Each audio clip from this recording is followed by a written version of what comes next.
नमस्कार प्यारे बच्चों, Sunil science study YouTube channel पर आपका हार्दिक स्वागत है। जो हर कंपटीशन एग्ज़ाम है उससे संबंधित साइंस की महत्वपूर्ण क्वेश्चनों की सीरीज में आज के लिए पेश है। सबसे पहला क्वेश्चन कि किस जानवर का दूध है दुनिया में सबसे मीठा होता है। तो हुड सील एक जो जीव होता है उस जीव का दूध है जो सबसे मीठा होता है। अगला क्वेश्चन है कि रुधिर की प्लाज्मा में किसके द्वारा एंटीबॉडी है वो निर्मित होती है। तो लिम्फोसाइट जो होते हैं उन लिम्फोसाइटों के द्वारा यहाँ पर रुधिर में एंटीबॉडी का यहाँ पर निर्माण होता है। तीसरा क्वेश्चन है कि प्रोटीन की फैक्ट्री है किसे कहा जाता है। तो प्रोटीन की फैक्ट्री मानव के शरीर में राइबोसोम जो होता है, राइबोसोम को यहाँ पर प्रोटीन की फैक्ट्री कहा जाता है। उससे अगला क्वेश्चन है कि सबसे छोटा कोशिकांग मानव के शरीर में क्या होता है, या जीवों के शरीर में सबसे छोटा कोशिकांग जो होता है वो कौन सा होता है। तो वो होता है बेटा राइबोसोम। यदि बेटा क्वेश्चनों की सीरीज आपको अच्छी लगे जो हर कंपटीशन में एग्ज़ाम की दृष्टि से बहुत ही महत्वपूर्ण है, तो वीडियो को ज़्यादा से ज़्यादा स्टूडेंट के पास शेयर करो और चैनल को सब्सक्राइब करना न भूलना। उससे अगला क्वेश्चन है कि घने जंगलों में सूर्य से धूल कणों से बनने वाला मार्ग है वो क्या कहलाता है।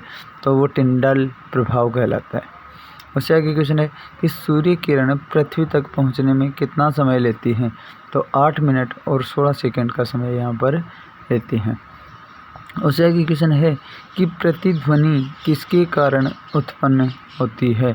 तो प्रतिध्वनि परावर्तन की घटनाओं के कारण यहाँ पर उत्पन्न होती है।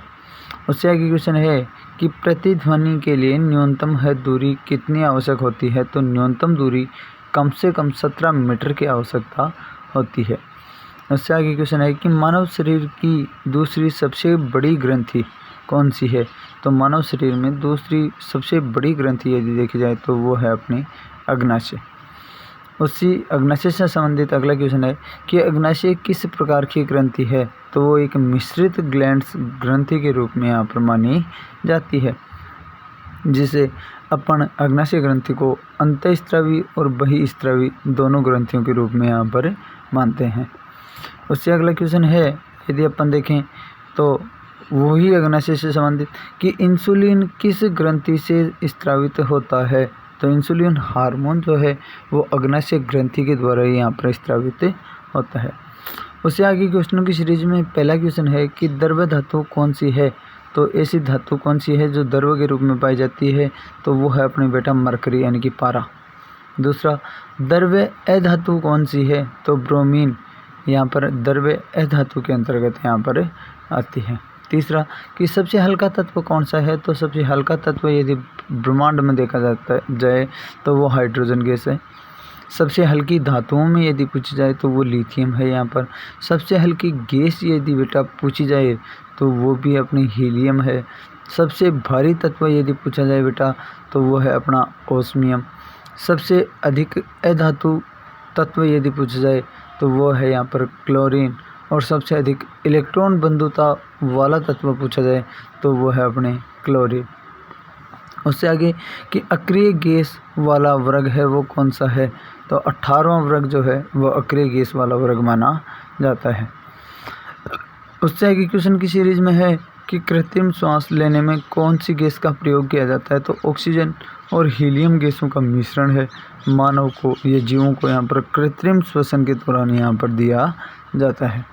उससे आगे है कि पीटने पर फैलने वाली धातु यदि देखी जाए तो वो कौन सी है। तो ये चांदी है, वो सबसे ज़्यादा फैलने वाली धातु। उससे अगला कि तार किस धातु के खींचे जाते हैं।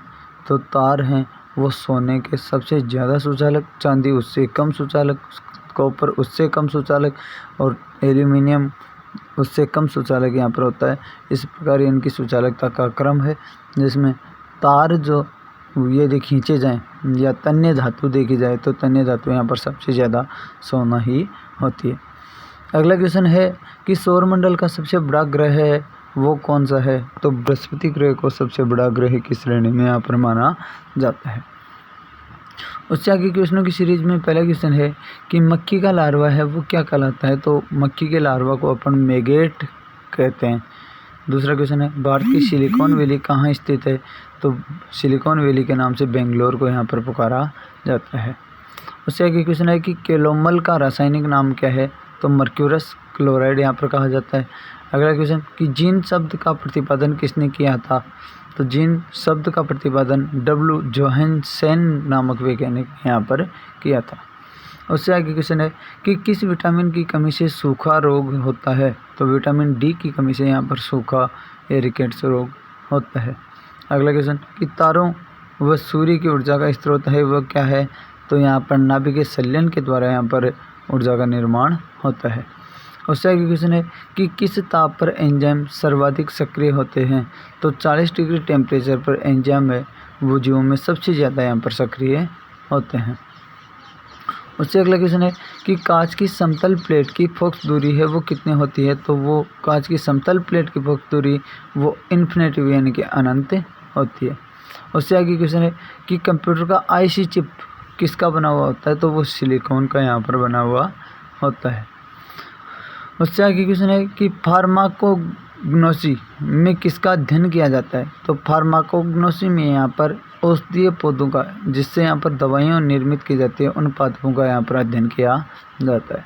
उससे आगे क्वेश्चन है कि चिकित्सा विज्ञान का जनक किसको कहा जाता है? तो हिप्पोक्रेटस जो वैज्ञानिक थे उनको यहाँ पर चिकित्सा विज्ञान का यहाँ पर जनक कहा जाता है। उससे आगे क्वेश्चन है कि पौधों के किस भाग में प्राय पराग कणों का निर्माण होता है? तो जो पादप के फूल होते हैं उनमें यहाँ पर पराग कणों का निर्माण होता है। उससे आगे यदि क्वेश्चन अपन देखें तो ओजोन गैस में किस तरह की गंध आती है? तो सड़ी हुई मछली की तरह की यहाँ पर ये गंध होती है। उससे आगे कि मानव शरीर की सबसे छोटी मांसपेशी का नाम है वो क्या है? तो स्टेपिडियस जो मांसपेशी पाई जाती है वो सबसे छोटी मांसपेशी यहाँ पर पाई जाती है। अगला क्वेश्चन है कि मेमोलॉजी में किसका अध्ययन किया जाता है? तो स्तनधारी जंतुएं जो होते हैं इन स्तनधारी जंतुओं का यहाँ पर मेमोलॉजी में अध्ययन किया जाता है। उससे आगे क्वेश्चन है कि आनुवंशिकी के नियम बनाने का श्रेय किस वैज्ञानिक को जाता है? तो मेंडल नामक वैज्ञानिक जो थे जॉन ग्रेगर मेंडल, उनको यहाँ पर आनुवंशिकी का जनक कहा जाता है। उससे आगे क्वेश्चन है कि पटाखों व बारूद में लाल रंग है वो किसके कारण होता है? तो लाल चटक रंग जो होता है वो तो स्ट्रोंशियम के कारण, और हरा चटक जो रंग होता है वो स्ट्रोंशियम बेरियम के कारण यहाँ पर माना जाता है। लाल स्ट्रोंशियम और हरा बेरियम के कारण यहाँ पर होता है। अगला क्वेश्चन कि बरगद के पेड़ के नीचे लटकने वाली मोटी जड़ें हैं वो क्या कहलाती हैं? तो वो प्रोप जड़ें यहाँ पर कहलाती हैं। उससे आगे क्वेश्चनों की सीरीज में पहला क्वेश्चन है कि विटामिन सी का सबसे उत्तम स्रोत है वो क्या है? तो वो आंवला होता है यहाँ पर। उससे आगे कि लार किसके पाचन में सहायक होती है? तो स्टार्च के पाचन में सहायक होती है। उससे आगे कि विटामिन ई का रासायनिक नाम क्या है? तो विटामिन ई का रासायनिक नाम टोकोफेरोल है। उससे आगे क्वेश्चन कि लार में कौन सा एंजाइम पाया जाता है? तो टाइलिन एंजाइम यहाँ पर पाया जाता है। उससे आगे क्वेश्चन है कि रक्त में लाल रंग किसके कारण होता है? तो हीमोग्लोबिन के कारण यहाँ पर होता है। उससे आगे यदि क्वेश्चन देखें तो वो है कि राष्ट्रीय वानस्पतिक उद्यान है वो कहाँ पर स्थित है? तो लखनऊ में स्थित है। उससे आगे क्वेश्चन है कि लिटमस अम्ल सार सूचक प्राप्त होता है तो वो लाइकेन के द्वारा यहाँ पर प्राप्त होता है। उससे आगे क्वेश्चन है यदि अपन देखें कि वर्णांधता वाले व्यक्ति को लाल रंग दिखाई देगा, तो वर्णांधता वाले व्यक्ति को लाल रंग है वो हरा दिखाई देता है। विटामिन सी का रासायनिक नाम यदि पूछे तो वो है अपना बेटा एस्कॉर्बिक अम्ल। उससे आगे क्वेश्चनों की सीरीज में है कि वनस्पति विज्ञान के जनक कौन है? तो वो है अपने थियोफ्रेस्टस। अगला क्वेश्चन है कि भारत में वन अनुसंधान संस्थान कहाँ पर स्थित है? तो देहरादून में स्थित है। उससे आगे क्वेश्चन है कि विटामिन B6 की कमी से पुरुष में हो जाता है तो अरक्तता यहाँ पर रोग फैल जाती है। उससे आगे क्वेश्चन है बेटा कि विटामिन डी के सर्जन में क्या पाया जाता है? तो कैल्सिफेरॉल यहाँ पर पाया जाता है।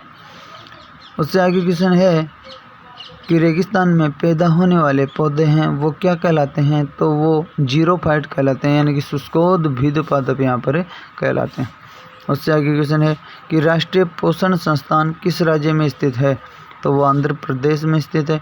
और सेकंड लास्ट से पहला क्वेश्चन है कि प्लाज्मा में किसके द्वारा एंटीबॉडी निर्मित होती है, तो वो लिम्फोसाइट के द्वारा यहाँ पर एंटीबॉडी निर्मित होती है। सेकंड लास्ट क्वेश्चन है बेटा कि लाल रक्त कणिकाएं यानी कि आरबीसी है कहाँ पर उत्पन्न होती है, तो मानव के शरीर में जो अस्थि मज्जाएं होती हैं उनमें आरबीसी का निर्माण होता है। आज की क्वेश्चनों की सीरीज में लास्ट क्वेश्चन कि लाइकेन किन दो वर्गीय पौधों से मिलकर बना हुआ होता है या किन से मिलकर बनता है, तो कवक और शैवालों के द्वारा यहाँ पर लाइकेन का निर्माण होता है। यदि आज की क्लास में ये वीडियो आपको अच्छा लगे तो वीडियो को ज़्यादा से ज़्यादा शेयर करें और चैनल को सब्सक्राइब अवश्य करें। जय मां शारदे, जय हिंद, जय भारती।